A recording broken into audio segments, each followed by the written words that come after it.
Welcome to Mike Peters' Amazing World of Toys.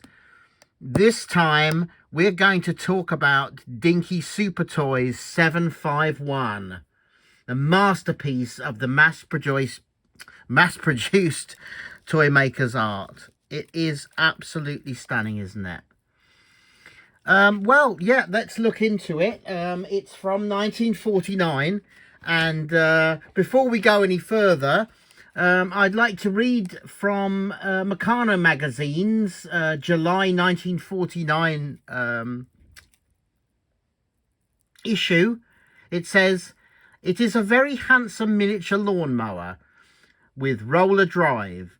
The roller is correctly split to allow the lawnmower to be turned in a little space without damage to the DINKY Toys layout lawns on which it will be used, and it drives the cut-in cylinder through gearing. The cylinder has 7 blades, and in position underneath is a miniature sole plate. In front there is a representation of the small roller that in practice is used for varying the height of the cutter, while a detachable grass box also is fitted." Well, there it is. Isn't it beautiful? It is stunning. And I often used to think, you know, I was really glad to have it in my collection, but I used to think, why on earth did Meccano, you know, DINKY, why did they make a model of a lawnmower? And also in such an interesting scale. It's actually, from my research, I think it's the largest scale model that DINKY ever made at 1/8 scale. Yeah, well, I looked into it a bit further, and it's based on the Qualcast Panther. It's one of the most successful push lawnmowers of all time. Over 1 million were sold between 1932 and the late 1950s in the UK. It was made at the Qualcast Derby Works. And when you look at the, I got to have a look on the internet, and when you have a look at the engineering behind it, it's pretty phenomenal. So beautifully engineered. And the other quite interesting thing about it was, launched in 1932, I think. Yeah, 1932. And it was also available from dealers. It was available as in part payments. So that, as you know, suburbia was sprawling, it was aspirational to have this kind of lawnmower. You saw from the engineering, there was obviously lots of little boys who loved Meccano. Their dads were using this, you know, probably twice a month, mowing the lawn. They definitely would be watching their dads though, because the thing's built like a tank. I mean, it's really, really heavy, and you know, no 8 or 9-year-old boy would have been able to maneuver it by themselves. I'll just show it to you in action here. When you push it along, you can see it's just like the real thing. It is just stunning, isn't it? In miniature there. So there it was, based on the Qualcast Panther, a very successful lawnmower, and something that children would have seen all the time. Seen their fathers using. Very, very popular, and you can see there the double rollers, meaning that you can spin it very easily. I used to think, why on earth did they design a lawnmower? And that they answered, it was very, very popular and something that children were seeing. And interestingly enough, they also produced, not only did they produce the lawnmower, they also produced this, a grass cutter. And funnily enough, my grandfather had the Panther, this model, in full scale. But it was like just too heavy, so my father traded it in, and he got a lighter model. He got the grass cutter like this. But the next door neighbour definitely had one of these, and it was a sound that you heard, you know, on a Sunday morning, the sound of the lawnmower going backwards and forwards, and it always used to leave beautiful lines on the lawn. It was stunning to look at.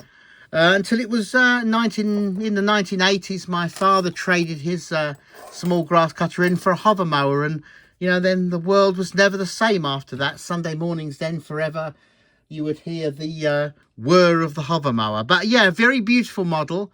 Interesting from a vanished time, 1949. Really, really remarkable toy though. And I think very, you know, very, very interesting. And oh, I just noticed Flambard the robot has put his beacon on.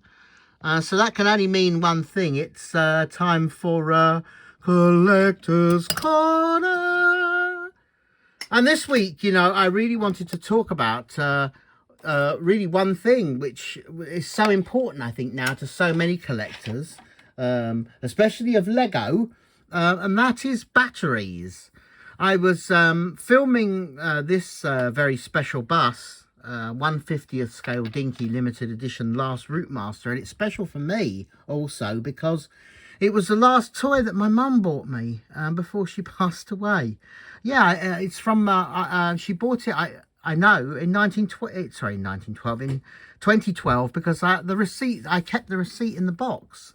So yeah, a very special toy, and it has batteries. So I went to change the batteries before I was filming it, and I noticed that the batteries were just on the cusp of being about to split. So my collector's corner tip is, if you have batteries in any of your toys and they're up on the shelf, just check your expiry dates, because yeah, these ones were just about to go, and it would have kind of spoilt the toy really, which would have been a real shame, because it's you know, very special to me. But I also wanted to take the opportunity just to show something just of interest, you know, historical interest. This battery, which was from 1983. In those days there was no use by dates on them, but it was in 1983. I know because it was in my dad's multimeter that he used for his work, and yes, it was like a prized possession for him, really. It was, I think, at the time, very expensive when he qualified as an electrician. And you can see that on there, it says repaired on the 23rd of September 1983. And a new battery was put in it. Now, I know, because I was there when the battery was put in. So when I received the multimeter into my collection, and I took the battery out because I knew it would be in there, it was you can see, I mean, I probably took it out in, who knows, probably 2008. I think probably I took it out, and it's been on the shelf ever since with the multimeter just next to it. But yeah, it's amazing, isn't it? Look, no sell by date or no use by date even, but it's I haven't tried it to see if it's actually, I don't think it's got any voltage left in it. But yeah, just another a blast from the past there. But yes, please do check your batteries in your toys if you have them, because yeah, it can really spoil your toy. Well, thank you very much for joining me for our quick look at our lovely super toy there, before we go, I wanted to thank the British Lawnmower Museum, the Old Lawnmower Club as well. You can check out their websites. They're very interesting. Also, Planet Diecast for the info on the Dinky 751. Please like, subscribe and comment. Let me know what your favourite toys are. And don't forget, all new subscribers, you're going into a draw for a wonderful prize.